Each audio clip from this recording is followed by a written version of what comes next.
অন্যদিকে সংসদ সদস্য আনোয়ারুল আজিম আনারের নির্মম খুনের ঘটনায় বাকরুদ্ধ তার পরিবার। কাঁদতে কাঁদতে বাবার খুনিদের সর্বোচ্চ শাস্তি ফাঁসি নিশ্চিতের দাবি জানান তার মেয়ে মুমতারিন ফেরদৌস ডরিন। বাবার খুনিদের ধরতে প্রধানমন্ত্রী শেখ হাসিনার কাছেও আকুতি জানান তিনি। এদিকে অতিরিক্ত পুলিশ কমিশনার হারুনুর রশিদ জানিয়েছেন, খুনের রহস্য বের করতে কলকাতা পুলিশের সঙ্গে কাজ করছে বাংলাদেশের গোয়েন্দারাও। গ্রেফতার 3 জনের কাছ থেকে হত্যার গুরুত্বপূর্ণ তথ্য পাওয়া গেলেও তদন্তের স্বার্থে এখন বলা যাবে না বলে জানান তিনি। এসএম ফয়েজের রিপোর্ট। আজকে আমি এতিম হয়ে গেছি, আজকে আমার পড়াশোনা শেষ হয়নি, আজকে আমি মাঝপথে। আপনারা সবাই জানেন, আপনাদের পরিবারে সবারই সন্তান আছে, যার বাপ থাকে না, তার কেউ থাকে না। বাবাকে হারিয়ে পাগল প্রায় আনোয়ারুল আজিমের ছোট মেয়ে মুমতারিন ফেরদৌস ডরিন।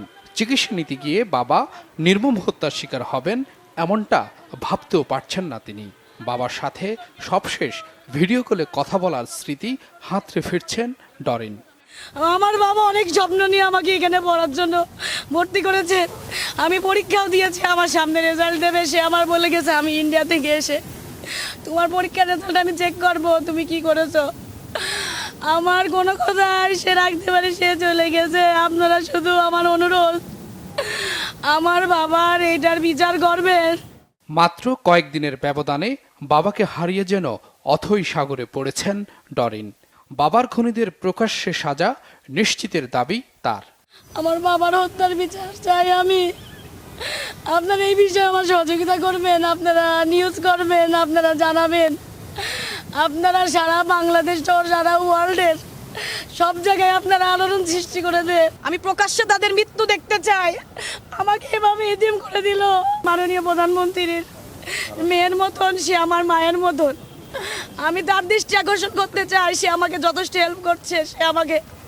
সে আমাকে মায়ের মতন করেই বলছে যে তুমি চিন্তা করো না।